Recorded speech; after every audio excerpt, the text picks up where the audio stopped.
বং media উজ্জ্বল দা এবছর কুচবিহার রাসমেলায় ধামাল আড্ডা stall দিয়েছে। এদিকে ট্যাটু দাদাও কম ছাড়েনি, চারটা ট্যাটু স্টল নিয়ে কুচবিহার রাসমেলা চলে এসেছে। আর ভাই এদিকে স্টল ওপেনিংয়ে থাকছে SRK শঙ্কর দা কলকাতা থেকে, সঙ্গে আছে কলকাতা থেকে ট্যাটু দাদা অতএব আমি। এদিকে আমার স্টলে কতটা কি কাজ হয়েছে সেটা আমি দেখছিলাম, আর আমার খুব ক্লান্ত লাগছিল, কেননা কলকাতা থেকে কুচবিহার অনেকটা কষ্টের পথ ভাই।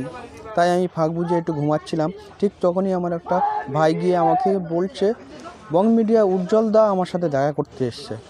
আমিও রেডি না হয়ে ঘুম চোখে গিয়ে উজ্জ্বলদার পাশে গিয়ে দাঁড়ালাম। দেখলাম উনি পুলিশ অফিসের সাথে কিছু কথা বলছে।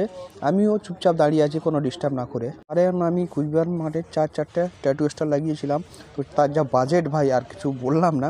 সো উজ্জ্বলদার সাথে আমাদের কিছু পার্সোনাল কথা ছিল, সেটা নিয়ে ডিসকাস করার পরে আমিও উজ্জ্বলদার স্টলের সামনে চলে গেলাম ভিডিও বানাতে। তারপর ভিডিও বানিয়ে চলে আসলাম আমার জায়গায়। আমার স্টলে দেখি আমার ট্যাটু আর্টিস্টগুলো এসে সব বসে আছে, অনেক রকম ব্যাপার চলছে তাদের মধ্যে। সো দেখতে পাচ্ছ তোমরা। সো এবার কিন্তু কুচবিহার রাসমেলা ধামাল হবে ভাই। তবে ধামাল করতে গেলে তোমাদের সবাইকে কুচবিহার রাসমেলা মাঠে এবছরে আসতে হবে। আসবে তো? আর আমাকে একটু ফলো করে নিও, ঠিক আছে?